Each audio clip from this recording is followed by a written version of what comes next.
Was Jesus really killed on the cross? According to the information I have gathered, no.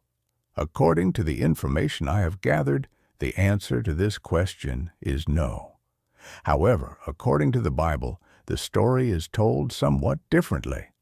According to biblical sources, Jesus was arrested by high-ranking Roman soldiers and commanders, put on trial, and it is claimed that he was crucified. But the real question is this information truly accurate? The crucifixion and the mysterious details. Crucifixion was one of the most brutal and slowest execution methods used by the Roman Empire. However, there is a detail here that raises serious suspicion. People who were crucified usually died after many hours, sometimes even days. But the time Jesus spent on the cross was unusually short. Doesn't this raise suspicion for you as well? Biblical texts clearly state that Jesus remained on the cross for a period that was extraordinarily brief.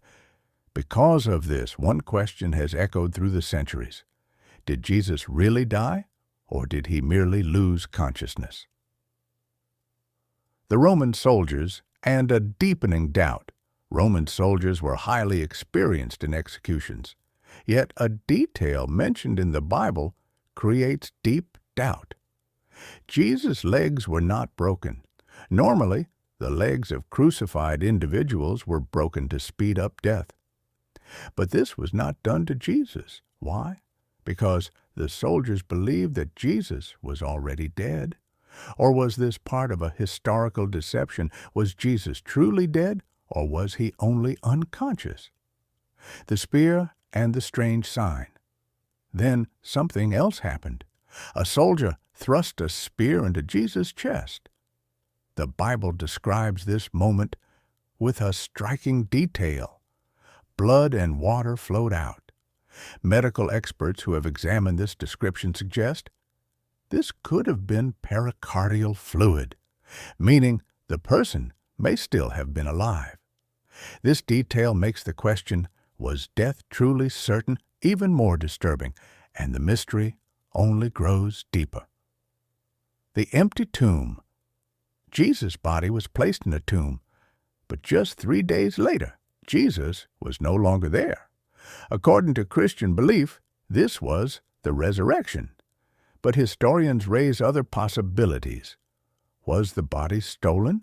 Was the wrong tomb visited? Or did Jesus survive and was he taken away from there? What is particularly strange is this. No one truly knows what happened to the soldiers who guarded the tomb. Some sources claim that those soldiers were executed. Appearances after the crucifixion. In the Bible, there are people who claim to have seen Jesus after his death. But in many of these encounters, Jesus is described as injured, physically touchable, eating food, behaving like a normal human being. This raises another unsettling question. Was he a resurrected divine being, or a severely wounded man who somehow survived? Some researchers find it highly suspicious that a resurrected being would behave so much like an ordinary human. The Forbidden Gospels. As we all know, beyond the official Gospels, there are also forbidden texts. One of the most controversial is the Gospel of Barnabas. This text contains a shocking claim. It was not Jesus who was crucified, but someone else who was made to look like him. If this were true, it would shake Christian theology to its core. For this reason, the Gospel of Barnabas was banned, declared false, rejected by the church. Yet the question remains, if it was false, why was it feared so much? Why did it provoke such strong reactions?